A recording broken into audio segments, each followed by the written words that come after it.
से अभी थोड़ी देर बाद आप सभी को सामने ले चलता हूँ कि किस तरीके से इसका टेस्ट था। ठीक है, लीची के बारे में आप सभी को बताया था, काफ़ी अच्छा टेस्ट है, काफ़ी लजीज, बिल्कुल यूनिक टेस्ट। मतलब ऐसा टेस्ट ऐसे नहीं कि मीठा सोरी, ठीक है, बोल सकते हैं, और स्लाइम टेस्ट। ठीक है, स्पेशल एवरीथिंग पॉसिबल है इस फ्रूट में, एवरीथिंग पॉसिबिलिटीज़ बन रही है टेस्ट की। ठीक है, इमामी तरीक़ा का टेस्ट मतलब लीची को खाने के बाद ना आपका मन एक बार और करेगा। तो मैंने खाई, अब वैसे डस्टबिन रखा है लेकिन थोड़ा नीचे मैंने फेंक दिया है, ज़्यादा नीचे फेंका है। ठीक है, दूसरी तरफ से मैं अभी आ रहा हूँ। मैंने आपको जिस तरीके से टेस्ट के बारे में बताया, जब हम ये थे तो यहाँ पे काफ़ी ज़्यादा लीचियाँ थी, 2-3-4। ठीक है, कैसा लग रहा है आप लोगों को? बहुत बढ़िया, ठीक है, सुंदर लीचियाँ थी। लीची का टेस्ट थोड़ा अलग सा था, तो ऐसे कुछ मतलब उसके माहौल के बारे में बताना चाहते हैं कि किस तरीके से आपको लगा लीची का टेस्ट? स्पेशल टेस्ट बना आ चुके हैं, तो ऐसे करते हैं कि लीची खा लेते हैं। पहली 2 लीची मैंने उठा ली है, आप सभी लोग लीची उठा लीजिएगा क्योंकि अभी बंदे और आ रहे हैं। ठीक है, तो यहाँ पे सुदामा जी आ गए हैं, यहाँ पे आ गए हैं भोला हैं और पीयूष और उसका साथी। ठीक है, तो बहुत ही शानदार। तो लीची का जो टेस्ट है, जो यूनिक टेस्ट है, मतलब ये लीची यहाँ की नहीं है, स्पेशल यहाँ पे उगाया गया है, लेकिन ये जो पेड़ है वो बिल्कुल फॉरेनर है। तो इस लीची के टेस्ट के बारे में क्या कहना है आपका, बताओ? लीची काफ़ी, मैं एक साथ बात करता हूँ वहाँ पे सिंधुकान नौटियाल से। तो जो लीची खाई, लीची का टेस्ट कैसा लगा आपको? वाह, लीची बहुत सुंदर है, मीठी है, थोड़ा सौर भी है और काफ़ी अच्छी लग रही है। वाह, क्या मैं ऐसी लीची मैंने कहीं नहीं खाई होगी, लेकिन इनका जो टेस्ट है ये सबसे अलग है और बहुत अच्छा लग रहा है मुझे। बताया गया है कि ये जो लीची का पेड़ है वो यहीं उगाया गया है, तो इससे कुछ अलग सा लगता है कि इसमें उत्तराखंड की खुशबू भी बस गई या नहीं बस? बिल्कुल है, बिल्कुल। जो हवा पानी का असर होता है पेड़ पे और उसके फल पे, उसका पूरा असर दिख रहा है। क्योंकि हमने लीची इतनी खाई है, लेकिन ऐसी टेस्टी लीची हमने आज तक नहीं खाई है। तो बहुत ही अच्छा लग रहा है, मैं बता नहीं सकता अपने दिल से कि वाकई में कितना अच्छा लग रहा है, लेकिन आप समझ सकते हो। आपने लीची का टेस्ट कर दिया है, मैं एक बार संदीप से इस बारे में बात करता हूँ कि संदीप, मतलब क्या लगता है, आपने लीची टेस्ट की थी तो कैसी लगी आपको? वो जैसे सिंधुकान जी बोल भी चुके हैं वीडियो में कि लीची बहुत अच्छी है। नहीं, अपने तरीके से आपको क्या लगता है कि लीची, मतलब जो आप जो जमीन से जुड़ी चीजें होती हैं उससे आप कैसा टेस्ट लेते हो? आपका उत्तराखंड का जलवायु है उससे अच्छा। और संदीप, जो लीची का टेस्ट है वो आपको किस तरीके का लगा? इमामी और स्वीट टेस्ट है इसमें, और ये ऑर्गेनिक जो ये उत्तराखंड के अंदर बोए गए हैं तो उसमें बहुत अच्छा। ठीक है, संदीप से बात करने के बाद संदीप ने इसको जो टेस्ट दिया बिल्कुल वही यूनिक टेस्ट दिया था जो मैं बोल रहा था, इमामी और स्वीटी। तो काफ़ी अच्छा लगा मुझे कि हाँ, मुझे ही नहीं बल्कि औरों को भी इस टेस्ट के बारे में पता है कि वो भी लोग इस टेस्ट को ले चुके हैं। ठीक है, तो यहाँ पे इस तरीके से मैं चला गया हूँ बाहर की ओर से मैं अभी देखता हूँ वहाँ पे कौन है। वहाँ पे रोहन, और रोहन के साथ है उसका दोस्त। दूसरा जो व्यूज़ है मैंने आपको बताया था कि मैं इसको सामने तरीके से भी दिखाऊंगा आप सभी लोगों को। ठीक है, तो किस तरीके से यहाँ से व्यूज़ बनता है महाराज जी के कोठी का, जो यूनिक स्टाइल है, यूनिक स्टाइल बहुत अच्छा है मुझे। ठीक है, दूसरी तरफ से मैं अगर आपको ले चलता हूँ इस जगह, दूसरी सबसे बड़ी बात है कि ये हमारे जो महाराज जी हैं पर्यटन मंत्री भी हैं उत्तराखंड के, और ये बहुत बड़ी बात है। ऐसे सांसद के घर में घुसना एक नॉर्मल इंसान के लिए, मतलब अपनी पब्लिक के लिए, जो अपनी पब्लिक है उनके अपने गांव की पब्लिक है उनके लिए उन्होंने कोई बॉन्डिंग नहीं किया है। बहुत ही अच्छा लगा मुझे कि कोई भी हम लोग आ जाते हैं तो कभी हमारे को ऐसे नहीं बोलते कि यहाँ क्यों घुस रहे। और सबसे बड़ा श्रेय जाता है यहाँ पे सुदामा जी का, जिन्होंने महाराज जी की कोठी को बिल्कुल वैसे रखा हुआ है। बहुत टाइम हो गया, ले चलता हूँ मैं सुदामा जी के पास। कितना समय हो गया आपको यहाँ पे? 18-20 साल हो गए। तो यहाँ पे अलग अलग लोग आते हैं, तो कभी मतलब ऐसे कोई बोलता है कि मतलब आपने कभी ऐसे बोला कि यहाँ नहीं आना है कुछ?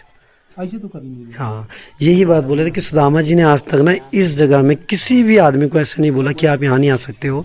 और इसी तरीके से इन्होंने इस जो अलग से प्रसिद्ध दी गई है अलग से, ऐसे नहीं है कि यहाँ पे महाराज जी की बात करें, किसी की भी बात करें, वो तो हमारे मुख्य पर्यटन मंत्री जी है कि हम लोगों को एक मौका मिलता है ऐसी बिल्डिंगों में घुसने का।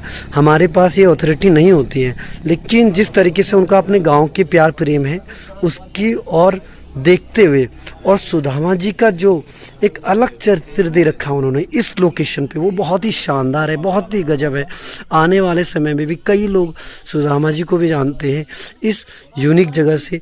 दूसरे, सुदामा जी के कारण भी हम लोग यहाँ पे आ पाते हैं, क्योंकि अलग यहाँ पे अगर महाराज जी ने किसी और को रखा रहता, थोड़ा जिसका थोड़ा मतलब चरित्र इस तरीके का रहता, गुस्सेपन का, तो हम लोग कभी नहीं आ सकते थे। लेकिन इस धरोहर को संभालने के लिए वहाँ पे मेरे सामने मनीष नौटियाल खड़े हो रखे।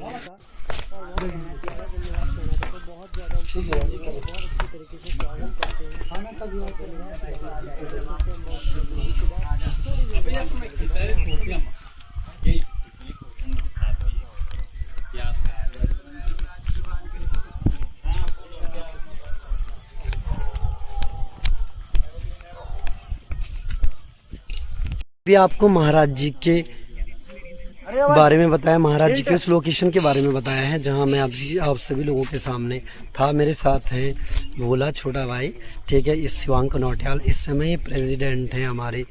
कहाँ पे हो आप प्रेसिडेंट? हमारा साइंस एंड आर्ट्स क्लब है जिसका मैं प्रेसिडेंट हूँ फिलहाल। कहाँ पर हो इस समय? कहाँ पे? HNB Garhwal university. ठीक है, गढ़वाल यूनिवर्सिटीज़ में तमाम मुझे काफ़ी अच्छी खुशी मिलती है, क्योंकि हमारे गांव की जितने भी नौटियाल बंधु होते हैं वो ज़्यादातर ना कॉलेज के प्रेसिडेंट रहते हैं। तो मेरे सामने जो पीछे हैं वो है मेरा भाई मनीष नौटियाल, ठीक है, बिल्कुल हम सामने हैं सारे दोस्त मनीष नौटियाल के साथ। और दूसरा है ये सिंधुकांत नौटियाल और कालू भाई, ठीक है, और आदि के साथ कौन है? तुम्हारा नाम क्या है?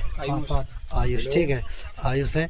तो यहाँ पे गौरी जा रहा है पीछे, पता नहीं क्यों नहीं दिखाता है अपना चेहरा, संदीप नौटियाल।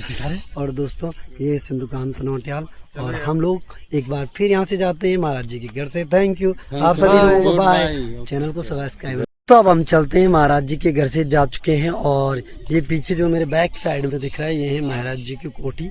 और यहाँ से चले गए हम रास्ते में देखते हैं हम सारे दोस्त, ठीक है। मेरे साथ हैं गौरव पता नहीं क्यों भाग जा रहे हैं, लेकिन हमारे साथ है शिवांक नौटियाल से भी मैंने बात की थी अभी कुछ देर पहले।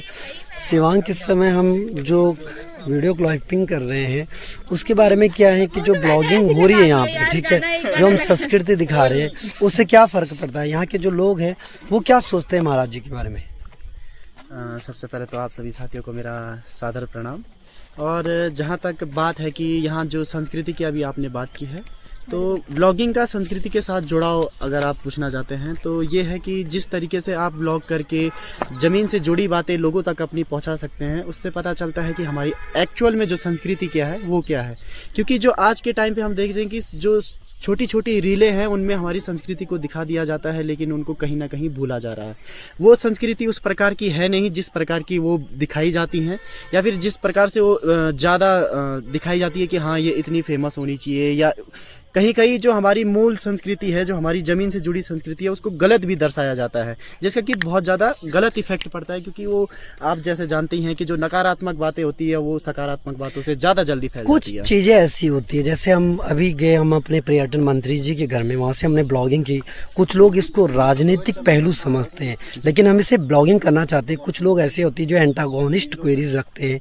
जो आपकी परफॉर्मेंस थी, जो आपने अभी बोली, ऑथेंटिक परफॉर्मेंस लगी, कि आपका बिल्कुल कहना सही था कि कई चीज़ों को इन पहलू से जोड़ा जाता है। और मैंने इसी चीज़ के बारे में आपसे बात की थी और आप समझ गए उस चीज़ को, ठीक है। तो ले चलते हैं। मैं एक तरीके से आपको बताना चाह रहा हूँ कि जो ये देखिए, ये जो व्यूज़ है आपका, ठीक है, ये यहाँ से थोड़ा दिख नहीं रहा है, मैं आपको थोड़ा आगे लेके चलते हैं। चलिए मेरे साथ एक बार, ठीक है।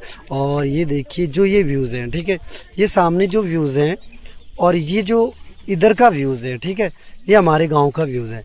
और ये जो बिल्डिंग है, इस बिल्डिंग का इस व्यूज़ के साथ क्या इफेक्ट पड़ रहा है? कैसी लोकेशन पे ये बिल्डिंग? देखिए यहाँ से आप 360 डिग्री में पूरा व्यू ले सकते हैं। ये जो अभी आप साइड दिखाई, ये लेफ्ट साइड में हमारा पोखड़ा साइड आ गया, ठीक है। ये पोखड़ा साइड हो गया, ऊपर में वो लास्ट वो घना खाल की धार हो गई, और ये हमारे पोखड़ा का क्षेत्र भी ख़त्म करता है। तो जो ये बीच की जगह है ये एकदम सेंटर पॉइंट है जहाँ से आप पूरे पोखड़ा ब्लॉक को देख सकते हैं। और जो ये दूसरी साइड हमारे गांव साइड है, ये उधर से देवराज खाल को पूरा कवर करते हुए, तो बहुत ही अच्छी लोकेशन है। जो एक सेंटर पॉइंट होता है किसी भी ब्लॉक का, वो ये जगह है, और बहुत ही सुंदर जगह पे ये बिल्डिंग बनी बिल्कुल हुई है। सही बोला कि जो सेंटर जोन है इस जगह का वो बहुत ही अच्छा है। अगर मैंने आपको बात कहूँगा तो ये जो बिल्कुल सामने नीचे की ओर दिख रहा है ये धैड़गांव है, फिर वो सामने कंडोली है, ठीक है, हमारे गांव सीढ़िया है, ठीक है, पीछे मंसूरी पहाड़, ठीक ये आगे इधर दिखाया था बताया था जो हमारे साथ शिवांक नौटियाल ने, ये है पोखड़ा जगह, और ये बिल्कुल सेंटर जोन में है। और इस तरीके के जो वीडियोज़ है, जो व्यूज़ है, वो बहुत कम देखने को मिलते हैं। और बहुत ही अच्छा लगा मुझे शिवांक से बात करके कि उन्होंने मुझे समझाया, क्योंकि मैं थोड़ा यहाँ की करीब कई जगहों को भूल चुका हूँ, बहुत टाइम के बाद आया हूँ, लेकिन फिर भी मैं यहाँ की संस्कृति से लगाव रखता हूँ। इसलिए मैंने सोचा कि मैं महाराज जी की यहाँ पे एक ब्लॉगिंग करूँ। ब्लॉगिंग के दौरान मुझे मिले कुछ ऐसे लोग जो हमारे गांव से जुड़े थे। मैं उनसे बातें करता हूँ कि वो कहाँ जा रहे हैं, ले चलता हूँ मैं उनके पास।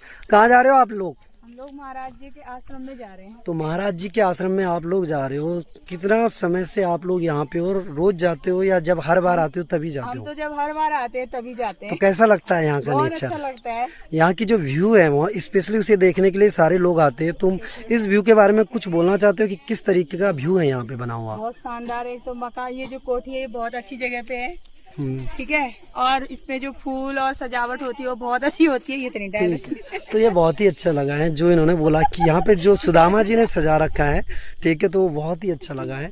थैंक यू दोस्तों, एक बार फिर आप सभी लोगों को मैं करता हूँ बाय।